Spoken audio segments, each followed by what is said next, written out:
दूर एक छोटे से गांव के किनारे घने जंगल में एक पुरानी और जर्जर हवेली खड़ी थी। गांव वाले उस हवेली से दूर ही रहते थे क्योंकि उनका मानना था कि वहां एक चुड़ैल का साया है। वे उसे काली रात की रानी कहते थे।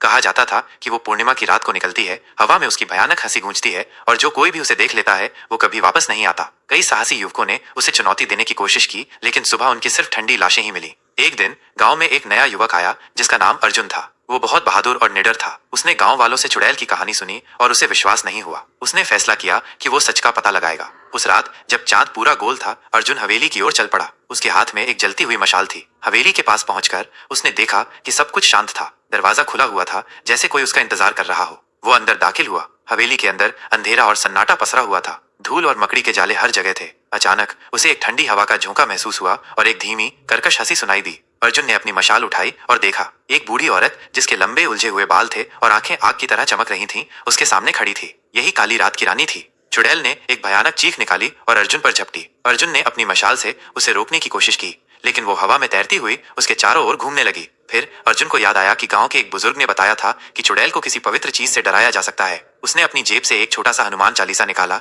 जो उसकी माँ ने उसे दिया था। जैसे ही अर्जुन ने हनुमान चालीसा पढ़ना शुरू किया, चुड़ैल पीछे हटने लगी। उसकी चीखें कमजोर पड़ने लगी और उसकी चमकती हुई आंखें बुझने लगी। जब अर्जुन ने पाठ पूरा किया तो चुड़ैल एक काले धुएं के बादल में बदल गई और गायब हो गई। अगली सुबह अर्जुन गांव वापस आया और उसने सबको रात की घटना बताई। गांव वालों को विश्वास नहीं हुआ, लेकिन जब अर्जुन उन्हें हवेली ले गया तो उन्होंने वहां सिर्फ धूल और पुरानी चीजें पाई। चुड़ैल का कोई निशान नहीं था। उस दिन से गांव वालों का डर दूर हो गया और हवेली फिर से आबाद हो गई। अर्जुन को एक हीरो के रूप में याद किया गया जिसने अपनी बहादुरी और विश्वास से काली रात की रानी के आतंक को खत्म कर दिया। ये सिर्फ एक कहानी है और चुड़ैलें असली नहीं होती। डर सिर्फ हमारे मन में होता है और अगर हम हिम्मत से उसका सामना करें तो हम उसे हरा सकते हैं।